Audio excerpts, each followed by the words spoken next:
originally people couldn't afford metal kettles. They were extremely expensive historically, and so people had to find other ways to mash, basically, which is where stone brewing comes from. Um, there's a very distracting echo, but I don't know who's coming from. It might be you, Brian. Yeah. Anyway, so because of this people not having kettles, they generally mashed in wooden vessels using hot stones. And of course, if you do that, you are not going to boil the wort because you don't need to, and it's a lot of work. So historically, probably all beer was raw ale. And there are actually indications that the people who really started with boiling were the Germans in, let's say, the 12th, 13th century, who started boiling the wort with hops, and that this afterwards spread. So it's not proven, but it's thought that the original English ale, which was unhopped, probably was also not boiled. We don't know that for certain. And then boiling kind of spread out, but there's still pockets of people who don't boil. So I guess the Baltic countries, parts of Norway, all of Denmark when it had farmhouse brewing, and parts of Sweden, very likely also parts of Russia, but we don't know very much about it. That's a very brief intro, I guess. Right. Well, that's all we need to start. So, okay. So Declan's just told me, sorry, that he's having issues. He's going to keep trying to join us. But so yeah. So if I understand right, then raw ales have been pretty much up to the majority of time, but but except for a few pockets, like I said, why do you think Scandinavia and the Baltics kept it? I think it's more the thing that stands out is probably more that they kept their farmhouse brewing more than that they kept the raw ale. I forgot Finland, which is also a non-boil area. If you look at, say, German farmhouse brewing or British farmhouse brewing, I'm pretty sure you will find people who don't boil. It's just very hard to find the documentation. We know that the Austrian stone beer, for example, was raw. Okay. But again, it's underdocumented. Right. So Janos or Jan or Eric, what maybe what led you? We know where Lars kind of stumbled into farmhouse brewing and raw ales. What led you into looking into raw ales? Did you know what you were looking for, or did you stumble into it as well and just drink this and then say, what is this, and then go investigating, or did you know what you were drinking first and know anything about it? Janos, do you want to take that? Yeah. Well, basically, the first time I drank a raw ale, I didn't even knew I was drinking a raw ale. I went to Estonia. I think it's about 4 or 5 years ago now to brew my first collab with the tanker back then, and I went to a dark cellar, which is called Porhu, basically hell in Estonian.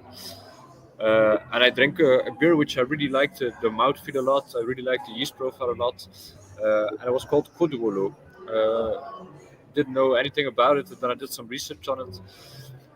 Eventually, I found out that it was a raw ale, and through that beer, I ended up on Lars's blog. And of course, once you reach Lars's blog, yeah, it's a humongous source of information. But so yeah, the first time was in Estonia, and without even knowing that it was something special, yeah, if you try it, if you taste it, it really hits you. It's something different than you're used to drinking. And I drank quite some beers in my life already, so yeah, it really shocked me. And then of course after the Kurulu and after starting reading Lars's blog, then I went to the Cornell Festival, and then I completely fell in love with the traditions, with the techniques, with the styles, with the people behind it, with the home brewers. In Belgium, we also have a small homebrewing scene, but of course they all mimic the Americans, or sometimes they try to make some traditional Belgian beers. But we lost that tradition, and the humbleness and the pureness, and also the pride in brewing is huge in Norway. So basically, that was my start, and from then on, I went to basically travel a little bit more to visit some more brewers who brew those kinds of styles. Yeah, to be honest, I was in Lithuania over the summer. When I came back, I actually met Jeff from Hoften Dormel. I was just telling him that I was there and that I'd tried a Royal, and he out of the blue he mentioned you, Janos. He said, "Oh, Janos is." I'll paraphrase. He basically said you were obsessed with it. No, he said you never stopped. Once you started drinking it, you never stopped. Yeah, it's something. It really hit me, and especially after the Cornell Festival. Then a year later, or maybe 2 years later, I traveled to Estonia again, to Saaremaa, to basically meet the brewer who brewed the beer, which was Pichla. Then, of course, on the Cornell Festival, I also met the other Pichla brewery, which is pretty funny because they're basically, they live across the street. They're not best friends, not at all. But I had the honor to brew with both of them. And then we imported the beer in Belgium.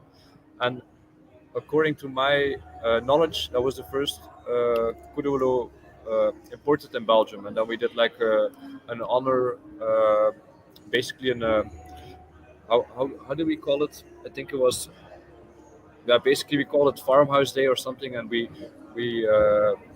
so we brought the beer in Belgium, and then we divided the beer over several bars in Belgium and Holland to show the people what a Royal was. And in the beginning, everybody thought like, Janos, you made a lot of beers yet, but now you lost it. Like not boiling beer, like adding baker's yeast. Like we saw the pictures how those guys brew. It's impossible that this beer is going to be nice. And everybody was,